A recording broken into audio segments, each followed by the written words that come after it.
क्या तुम्हें कभी ऐसा लगा है कि तुम बदलना चाहते हो, सच में बदलना चाहते हो, लेकिन कुछ दिनों बाद फिर वही आदतें, फिर वही सोच, फिर वही बिहेवियर, और फिर तुम्हें लगता है शायद मैं ऐसा ही हूं, शायद मैं कभी नहीं बदल सकता।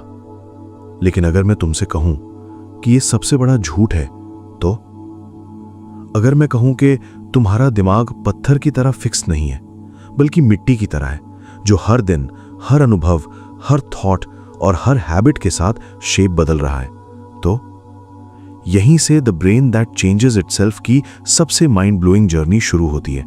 क्योंकि ये किताब एक ऐसी डिस्कवरी के बारे में बात करती है जिसने साइकोलॉजी, न्यूरोसाइंस और सेल्फ डेवलपमेंट की दुनिया बदल दी। और वो डिस्कवरी है, तुम्हारा ब्रेन बदल सकता है। हाँ, तुम्हारा ब्रेन, तुम्हारी उम्र चाहे जो हो, तुम्हारा पास्ट चाहे जैसा हो, तुम कितनी भी बार फेल हुए हो, फिर भी बदल सकता है। अब सोचो, सालों तक साइंटिस्ट्स मानते रहे कि एक उम्र के बाद ब्रेन फिक्स्ड हो जाता है। जो हैबिट्स बन गई वो बन गई, जो पर्सनैलिटी बन गई वो बन गई। लेकिन फिर रिसर्च ने कुछ और दिखाया, कुछ ऐसा जिसने पूरी अंडरस्टैंडिंग बदल दी। उन्होंने पाया कि ब्रेन हर दिन खुद को रिवायर करता है, नए कनेक्शंस बनाता है, पुराने कनेक्शंस कमजोर करता है और धीरे धीरे अपने आप को नया बनाता रहता है। इसे कहते हैं न्यूरोप्लास्टिसिटी। सुनने में साइंटिफिक लगता है, लेकिन इसका मतलब बहुत सिंपल है। तुम आज जो बार बार करते हो, कल तुम्हारा ब्रेन उसी में बेहतर हो जाता है। अब इमेजिन करो, अगर तुम हर दिन वरी करते हो तो क्या होगा? तुम्हारा ब्रेन वरी करने में एक्सपर्ट बन जाएगा। अगर तुम हर दिन ओवर थिंकिंग करते हो तो ब्रेन ओवर थिंकिंग को डिफॉल्ट मोड बना देगा। अगर तुम हर दिन नेगेटिविटी कंज्यूम करते हो तो नेगेटिविटी नेचुरल लगने लगेगी। लेकिन अब गुड न्यूज सुनो, यही रूल ऑपोजिट डायरेक्शन में भी काम करता है। अगर तुम हर दिन ग्रैटिट्यूड प्रैक्टिस करो तो ब्रेन ग्रैटिट्यूड में स्ट्रांग होने लगेगा। अगर तुम फोकस ट्रेन करो तो ब्रेन फोकस में बेहतर होने लगेगा। अगर तुम कॉन्फिडेंस बिल्ड करने वाले एक्शंस लो तो कॉन्फिडेंस भी न्यूरल पाथवे बन जाएगा। अब एक डीप ट्रूथ, तुम्हारी पर्सनैलिटी कोई परमानेंट आइडेंटिटी नहीं है, वो लार्जली रिपीटेड पैटर्न्स का रिजल्ट है। यानी तुम बॉर्न एंग्शियस नहीं हो, तुम बॉर्न कॉन्फिडेंट भी नहीं हो, तुम बॉर्न डिसिप्लिन्ड भी नहीं हो।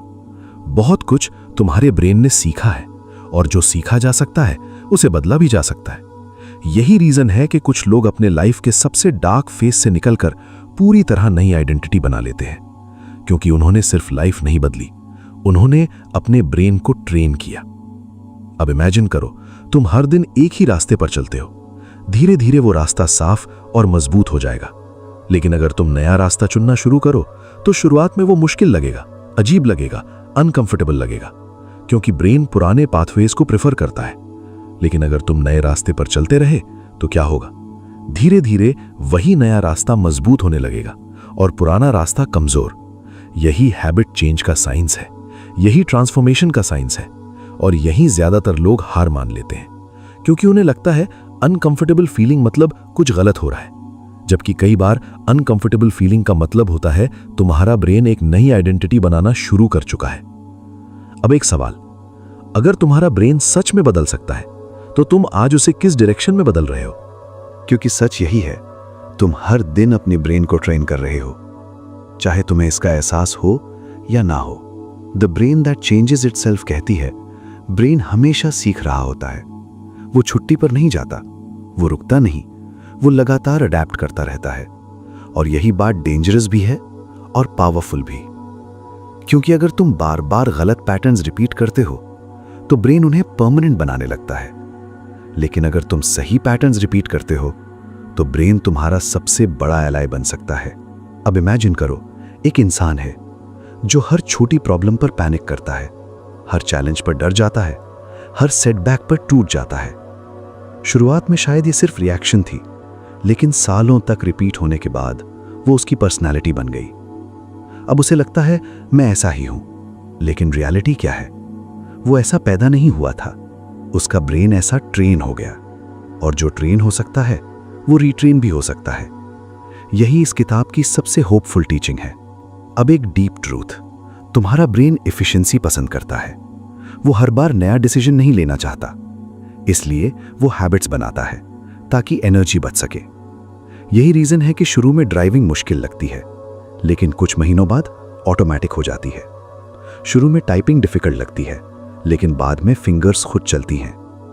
ब्रेन बार बार की गई चीज को ऑटोमेट कर देता है। अब सोचो, अगर एंजाइटी ऑटोमेट हो सकती है तो कॉन्फिडेंस भी हो सकता है। अगर प्रोक्रेस्टिनेशन ऑटोमेट हो सकता है तो डिसिप्लिन भी हो सकता है। अगर नेगेटिव थिंकिंग हैबिट बन सकती है तो पॉजिटिव थिंकिंग भी हैबिट बन सकती है। यानी प्रॉब्लम तुम नहीं हो, प्रॉब्लम वो पैटर्न है जो बार बार रिपीट हो रहा है। अब इमेजिन करो, दो लोग हैं, दोनों फेल होते हैं। पहला इंसान सोचता है मैं बेकार हूं, दूसरा सोचता है मुझे कुछ नया सीखना है। एक ही घटना, लेकिन दो अलग इंटरप्रिटेशंस। और यही इंटरप्रिटेशन दो अलग ब्रेन्स बनाना शुरू कर देती है। क्योंकि ब्रेन सिर्फ इवेंट से नहीं सीखता, ब्रेन इवेंट के मीनिंग से सीखता है। अब एक पावरफुल रियलाइजेशन, तुम्हारी जिंदगी में जो भी स्ट्रगल है वो सिर्फ इमोशनल नहीं हो सकती, वो न्यूरोलॉजिकल भी हो सकती है। मतलब तुम्हारा ब्रेन किसी पुराने पैटर्न में फंसा हुआ हो सकता है, पुराने फियर्स, पुराने बिलीव्स, पुराने रिएक्शंस। और जब तक पैटर्न नहीं बदलता, रिजल्ट भी नहीं बदलता। यही रीजन है कि बहुत लोग एनवायरनमेंट बदलते रहते हैं, सिटी बदलते हैं, जॉब बदलते हैं, फ्रेंड्स बदलते हैं, लेकिन लाइफ नहीं बदलती। क्योंकि पैटर्न वही रहता है और ब्रेन वही स्क्रिप्ट बार बार चलाता रहता है। अब इमेजिन करो, अगर तुम आज से अपने थॉट्स ऑब्जर्व करना शुरू करो, अपनी रिएक्शंस ऑब्जर्व करना शुरू करो और हर बार खुद से पूछो, क्या ये मेरा कॉन्शियस चॉइस है या सिर्फ पुराना ब्रेन पैटर्न? तो क्या होगा? धीरे धीरे अवेयरनेस बढ़ने लगेगी और अवेयरनेस ही चेंज का पहला स्टेप है। क्योंकि जिस पैटर्न को तुम देख सकते हो उसे तुम बदल भी सकते हो। अब एक और hidden truth, brain change overnight नहीं करता, वो रेपिटेशन से बदलता है। छोटे एक्शन से, छोटे डिसीजन से, छोटी विक्ट्रीज से। यही रीजन है कि ट्रांसफॉर्मेशन ड्रामेटिक नहीं दिखता, लेकिन पावरफुल होता है। आज 1% चेंज, कल 1% चेंज, फिर 1% चेंज, और कुछ महीनों बाद तुम्हें एहसास होता है कि तुम पहले वाले इंसान रहे ही नहीं। क्योंकि धीरे धीरे तुम्हारा ब्रेन नई वायरिंग बना चुका होता है। और यहीं से एक नई रियलाइजेशन शुरू होती है। शायद तुम्हारी लिमिट्स परमानेंट नहीं है, शायद तुम्हारा ब्रेन अभी भी तुम्हारी सोच से कहीं ज्यादा बदल सकता है। और अगर ये बात सच है तो एक बहुत बड़ा सवाल पैदा होता है, अगर ब्रेन बदल सकता है तो फिर इतने लोग सालों तक एक ही जगह क्यों फंसे रहते हैं? क्यों वही फियर्स, वही हैबिट्स, वही प्रॉब्लम्स बार बार उनकी जिंदगी में वापस आती रहती हैं? The brain that changes itself इसका जवाब देती है। क्योंकि ज्यादातर लोग चेंज चाहते हैं, लेकिन ब्रेन को चेंज करने वाली प्रोसेस नहीं अपनाते। वो रिजल्ट चाहते हैं, लेकिन रेपिटेशन नहीं।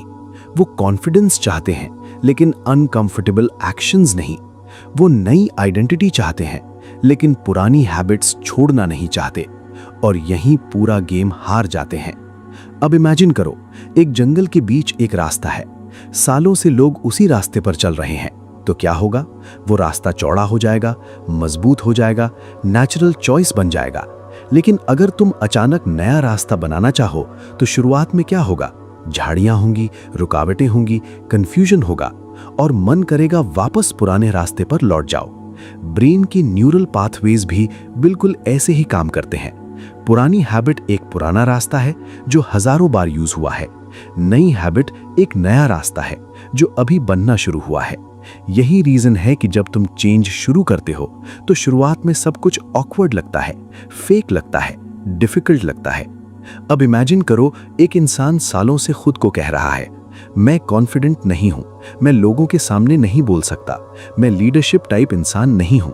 और फिर एक दिन वो डिसाइड करता है कि अब मैं बदलूंगा। तो क्या होगा? पहले दिन कॉन्फिडेंस नेचुरल नहीं लगेगा, क्योंकि ब्रेन अभी भी पुराने प्रोग्राम पर चल रहा है। लेकिन अगर वो बार बार प्रैक्टिस करे, बार बार एक्शन ले, बार बार नए एक्सपीरियंस क्रिएट करे, तो धीरे धीरे क्या होगा? ब्रेन नई वायरिंग बनाना शुरू कर देगा और एक दिन वही चीज जो पहले इम्पॉसिबल लगती थी, नेचुरल लगने लगेगी। यही न्यूरोप्लास्टिसिटी की मैजिक है। अब एक डीप ट्रूथ, तुम्हारा ब्रेन फेयरनेस में बिलीव नहीं करता, तुम्हारा ब्रेन फेमिलियरिटी में बिलीव करता है। इसलिए कई बार लोग पेन में भी फंसे रहते हैं, क्योंकि वो पेन फेमिलियर है, टॉक्सिक रिलेशनशिप फेमिलियर है, नेगेटिव थिंकिंग फेमिलियर है, सेल्फ डाउट फेमिलियर है। और ब्रेन फेमिलियर चीजों को सेफ मानता है, चाहे वो तुम्हें नुकसान ही क्यों ना पहुंचा रही हो। अब सोचो, कितनी बार तुमने चेंज शुरू किया लेकिन कुछ दिनों बाद वापस पुराने पैटर्न में चले गए। क्यों? क्योंकि ओल्ड पैटर्न स्ट्रॉन्गर था और न्यू पैटर्न अभी वीक था। यानी फेलियर नहीं हुआ था, सिर्फ वायरिंग अभी पूरी नहीं बनी थी। यहां ज्यादातर लोग एक डेंजरस मिस्टेक करते हैं। वो कहते हैं शायद मैं बदल नहीं सकता, जबकि रियलिटी क्या होती है? उन्होंने प्रोसेस बीच में छोड़ दी होती है। अब इमेजिन करो, अगर एक जिम जाने वाला इंसान सिर्फ 5 दिन एक्सरसाइज करके बोले मेरी बॉडी नहीं बदल सकती, तो क्या ये लॉजिकल लगेगा? नहीं, क्योंकि हम जानते हैं बॉडी को चेंज होने में टाइम लगता है। लेकिन जब बात ब्रेन की आती है तो लोग पेशेंस खो देते हैं। उन्हें इंस्टेंट ट्रांसफॉर्मेशन चाहिए, जबकि ब्रेन भी मसल की तरह ट्रेन होता है, रिपीटेड एफर्ट से, रिपीटेड फोकस से, रिपीटेड प्रैक्टिस से। अब एक और पावरफुल रियलाइजेशन, तुम्हारा फ्यूचर सिर्फ गोल से डिसाइड नहीं होगा। तुम्हारा फ्यूचर उन न्यूरल पाथवेज से डिसाइड होगा जो तुम आज बना रहे हो। हर बार जब तुम डिसिप्लिन चूज करते हो, एक पाथवे मजबूत होता है। हर बार जब तुम डिस्ट्रैक्शन रेजिस्ट करते हो, एक पाथवे मजबूत होता है। हर बार जब तुम फियर के बावजूद एक्शन लेते हो, एक पाथवे मजबूत होता है। और धीरे धीरे वो एक्शंस एफर्ट नहीं लगते, आइडेंटिटी बन जाते हैं। यही रीजन है कि एक्स्ट्रॉर्डिनरी लोग एक्स्ट्रॉर्डिनरी पैदा नहीं होते। उन्होंने बस सालों तक अपने ब्रेन को अलग तरीके से ट्रेन किया होता है। अब इमेजिन करो, अगर अगले 1 साल तक तुम हर दिन अपने ब्रेन को थोड़ा बेहतर ट्रेन करो, थोड़ा बेहतर सोचो, थोड़ा बेहतर रिएक्ट करो, थोड़ा बेहतर एक्ट करो, तो क्या होगा? शायद तुम्हारी जिंदगी एकदम से नहीं बदलेगी, लेकिन तुम्हारा ब्रेन बदलना शुरू हो जाएगा। और जब ब्रेन बदलता है तो डिसीजंस बदलते हैं। जब डिसीजंस बदलते हैं तो हैबिट्स बदलती हैं। जब हैबिट्स बदलती हैं तो पूरी जिंदगी बदलने लगती है। और यहीं से इस किताब का सबसे फैसिनेटिंग आइडिया सामने आता है। तुम अपने ब्रेन के कैदी नहीं हो, तुम अपने ब्रेन के आर्किटेक्ट हो। और यही वो रियलाइजेशन है जो इंसान की पूरी जिंदगी बदल सकता है। क्योंकि जिस दिन तुम्हें यह समझ आ जाता है कि तुम्हारा ब्रेन फिक्स्ड नहीं है, उसी दिन एक्सक्यूजेस कमजोर पड़ने लगते हैं। क्योंकि अब तुम ये नहीं कह सकते मैं ऐसा ही हूं, मेरा नेचर ही ऐसा है, मैं कभी नहीं बदल सकता। क्योंकि साइंस अब कुछ और कह रही है। The brain that changes itself हमें दिखाती है कि इंसान का ब्रेन उसकी कल्पना से कहीं ज्यादा अडेप्टेबल है। लेकिन यहां एक कैच है, ब्रेन बदलता जरूर है, लेकिन हमेशा उस डायरेक्शन में नहीं जो तुम्हें पसंद हो। ब्रेन उस डायरेक्शन में बदलता है जिस डायरेक्शन में तुम उसे बार बार ले जाते हो। यही रीजन है कि सोशल मीडिया एडिक्शन बढ़ सकती है, ओवरथिंकिंग बढ़ सकती है, एंजाइटी बढ़ सकती है, क्योंकि रेपिटेशन सिर्फ गुड हैबिट्स को नहीं, बैड हैबिट्स को भी मजबूत बनाती है। अब इमेजिन करो, एक छोटा सा पानी का स्ट्रीम है जो रोज एक ही जगह से बहता है। धीरे धीरे वो मिट्टी में एक गहरी कैनाल बना देता है, फिर पानी ऑटोमेटिकली उसी रास्ते से बहने लगता है। ब्रेन के न्यूरल पाथवेज भी ऐसे ही बनते हैं। जो थॉट बार बार आता है वो गहरा होता जाता है, जो रिएक्शन बार बार रिपीट होती है वो ऑटोमेटिक होती जाती है।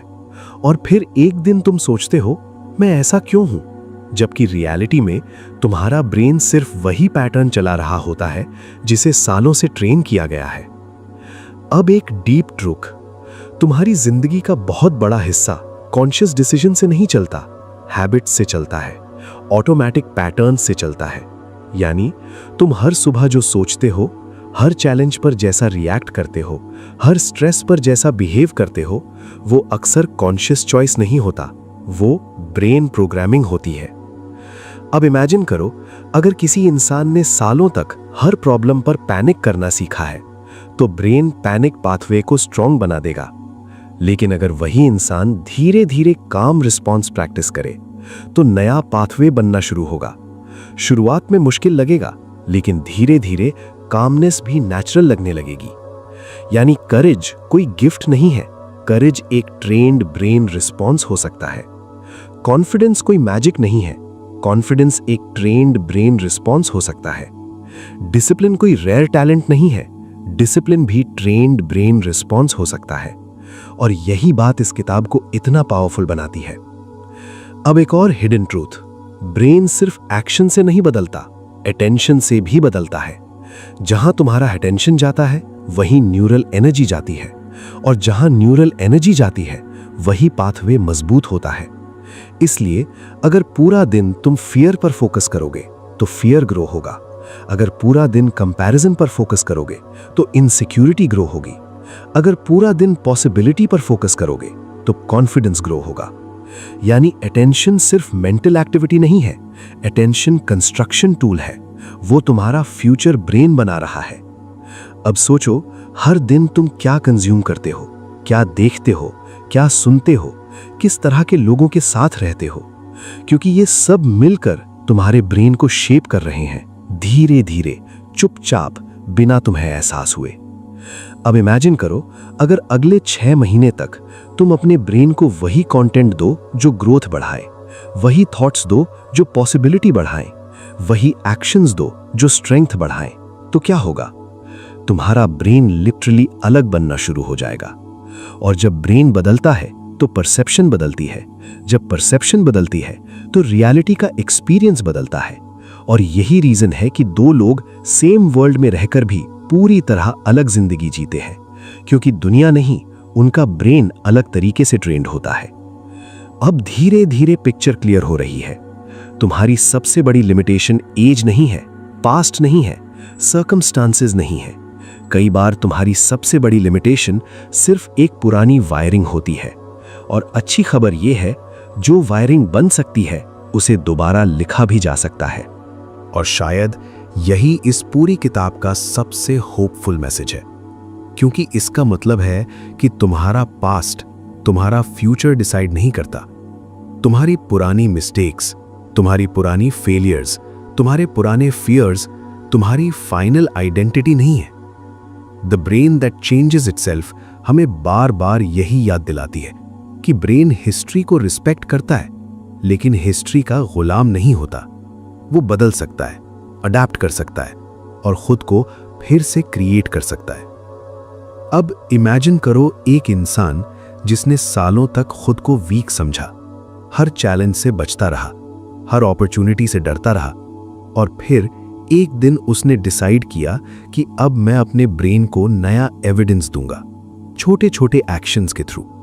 तो क्या होगा? पहले दिन कुछ खास नहीं, पहले हफ्ते भी शायद नहीं, लेकिन हर बार जब वो फियर के बावजूद एक्शन लेगा, ब्रेन एक नया सिग्नल रिसीव करेगा।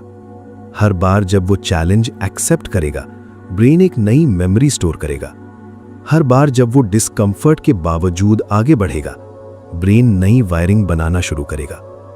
यानी चेंज मोटिवेशन से कम, एविडेंस से ज्यादा आता है। अब एक और डीप ट्रूथ, तुम्हारा ब्रेन तुम्हारी बातों पर नहीं, तुम्हारे रिपीटेड एक्सपीरियंसेस पर विश्वास करता है। यही रीजन है कि सिर्फ पॉजिटिव एफर्मेशंस काफी नहीं होती अगर एक्शन साथ ना हो, क्योंकि ब्रेन पूछता है मुझे प्रूफ कहां है, और प्रूफ एक्शंस देते हैं। अब इमेजिन करो, तुम रोज खुद से कहते हो मैं कॉन्फिडेंट हूं, लेकिन हर डिफिकल्ट सिचुएशन से भाग जाते हो, तो ब्रेन किस पर विश्वास करेगा? वर्ड्स पर या एक्शंस पर? एक्शंस पर, क्योंकि एक्शंस न्यूरल एविडेंस होते हैं। यही रीजन है कि रियल ट्रांसफॉर्मेशन तब शुरू होता है जब थॉट और एक्शन एक डायरेक्शन में जाने लगते हैं। अब एक और हिडन ट्रूथ, ब्रेन डिस्कंफर्ट को एनिमी समझता है, लेकिन ग्रोथ अक्सर डिस्कंफर्ट के अंदर छिपी होती है। नई स्किल सीखना अनकंफर्टेबल है, पब्लिक स्पीकिंग अनकंफर्टेबल है, डिसिप्लिन अनकंफर्टेबल है, चेंज अनकंफर्टेबल है। लेकिन प्रॉब्लम डिस्कंफर्ट नहीं है, प्रॉब्लम हमारी इंटरप्रिटेशन है। हम डिस्कंफर्ट को डेंजर समझ लेते हैं, जबकि कई बार वो प्रोग्रेस का सिग्नल होता है। अब इमेजिन करो, अगर जिम में मसल्स बोल पाती तो वो भी ग्रोथ के दौरान डिस्कंफर्ट फील करती, क्योंकि स्ट्रेंथ स्ट्रेस के बाद आती है। ब्रेन भी ऐसा ही है, मेंटल स्ट्रेंथ भी चैलेंज के बाद आती है, न्यूरल ग्रोथ भी रेपिटेशन के बाद आती है, कॉन्फिडेंस भी एक्शन के बाद आता है। यानी शॉर्टकट नहीं है, लेकिन पॉसिबिलिटीज जरूर है। अब एक पावरफुल रियलाइजेशन, तुम हर दिन अपने ब्रेन को वोट दे रहे हो। हर एक्शन एक वोट है, हर हैबिट एक वोट है, हर डिसीजन एक वोट है। किसके लिए? उस इंसान के लिए जो तुम बन रहे हो। जब तुम डिसिप्लिन चूज करते हो, तुम फ्यूचर डिसिप्लिन्ड वर्जन को वोट देते हो। जब तुम फोकस चूज करते हो, तुम फ्यूचर फोकस्ड वर्जन को वोट देते हो। जब तुम करेज चूज करते हो, तुम फ्यूचर करेजियस वर्जन को वोट देते हो। और जब तुम बार बार यही वोट्स देते रहते हो, तो एक दिन आइडेंटिटी बदल जाती है। अब इमेजिन करो, अगर अगले 12 महीनों तक तुम अपने फ्यूचर सेल्फ के पक्ष में वोट्स देना शुरू कर दो, तो क्या होगा? धीरे धीरे ब्रेन नई वायरिंग बनाएगा, नई हैबिट्स बनाएगा, नए रिएक्शंस बनाएगा। और फिर एक दिन लोग तुम्हें देखकर कहेंगे, यार तुम तो पूरी तरह बदल गए। लेकिन उन्हें वो हजारों इनविजिबल वोट्स नहीं दिखेंगे जो तुमने हर दिन दिए थे। अब धीरे धीरे पिक्चर और क्लियर हो रही है। चेंज कोई मिरेकल नहीं है, लेकिन ब्रेन का बदलना एक तरह का मिरेकल जरूर है, क्योंकि इसका मतलब है कि चाहे आज तुम जहां भी हो, तुम वहीं रहने के लिए मजबूर नहीं हो। और यहीं से इस किताब का सबसे लाइफ चेंजिंग रियलाइजेशन सामने आता है। तुम्हारा फ्यूचर किसी फिक्स्ड डेस्टिनी में नहीं लिखा, वो हर दिन तुम्हारे ब्रेन के अंदर लिखा जा रहा है। और अगर ये बात सच है, तो शायद तुम्हें अपनी जिंदगी को देखने का तरीका बदलना पड़ेगा, क्योंकि अभी तक शायद तुम अपने पास्ट को देखकर फ्यूचर डिसाइड कर रहे थे। मैं हमेशा ऐसा ही रहा हूं, मैं पहले भी फेल हुआ था, मुझसे डिसिप्लिन नहीं होता, मैं जल्दी चेंज नहीं कर पाता। लेकिन अब एक नया सवाल पूछो, अगर तुम्हारा ब्रेन हर दिन बदल रहा है, तो फिर तुम अपने पुराने वर्जन को इतना इंपॉर्टेंस क्यों दे रहे हो? The brain that changes itself की सबसे इंस्पायरिंग बात यही है कि इंसान अपनी कहानी का कैदी नहीं है, वो अपनी कहानी का लेखक भी बन सकता है। लेकिन इसके लिए उसे पहले ये मानना पड़ेगा कि चेंज पॉसिबल है, क्योंकि जब तक तुम बिलीव ही नहीं करते कि तुम बदल सकते हो, तब तक तुम्हारा ब्रेन भी उसी पुराने पैटर्न को रिपीट करता रहेगा। अब इमेजिन करो, एक इंसान है जो सालों से प्रोक्रेस्टिनेशन से लड़ रहा है। वो सोचता है मैं लेजी हूं, लेकिन रियलिटी क्या है? शायद वो लेजी नहीं है, शायद उसका ब्रेन डीले करने की हैबिट में एक्सपर्ट हो गया है। और एक्सपर्ट किससे बना? रेपिटेशन से। तो फिर सॉल्यूशन क्या है? नई रेपिटेशन, नई वायरिंग, नए एक्शंस। यही रीजन है कि चेंज एक डिसीजन से शुरू होता है, लेकिन रेपिटेशन से कंप्लीट होता है। अब एक डीप ट्रुथ, दुनिया में बहुत लोग नॉलेज कलेक्ट करते रहते हैं, एक और बुक, एक और वीडियो, एक और कोर्स, लेकिन उनकी जिंदगी नहीं बदलती। क्यों? क्योंकि ब्रेन इंफॉर्मेशन से नहीं, एक्सपीरियंस से बदलता है। तुमने क्या पढ़ा, उससे कम फर्क पड़ता है। तुमने क्या रिपीट किया, उससे ज्यादा फर्क पड़ता है। अब इमेजिन करो, अगर आज से तुम सिर्फ एक पावरफुल हैबिट चूज करो और अगले 6 महीने उसे रिपीट करो, तो क्या होगा? पहले दिन छोटा चेंज, पहले हफ्ते छोटा चेंज, पहले महीने छोटा चेंज, लेकिन फिर कंपाउंड इफेक्ट शुरू होगा और धीरे धीरे तुम्हारा ब्रेन उस नई आइडेंटिटी को नॉर्मल मानने लगेगा। यही रीजन है कि एक्स्ट्रा ऑर्डिनरी ट्रांसफॉर्मेशंस अक्सर इनविजिबल शुरू होते हैं। बाहर कुछ नहीं दिखता, लेकिन अंदर वायरिंग बदल रही होती है। और जब वायरिंग बदलती है तो बिहेवियर बदलता है। जब बिहेवियर बदलता है तो रिजल्ट्स बदलते हैं, और जब रिजल्ट्स बदलते हैं तो पूरी जिंदगी बदल जाती है। अब एक और पावरफुल रियलाइजेशन, तुम्हारा ब्रेन तुम्हारा एनिमी नहीं है। वो तुम्हारे अगेंस्ट काम नहीं कर रहा, वो बस वही स्ट्रांग बना रहा है जो तुम बार बार यूज कर रहे हो।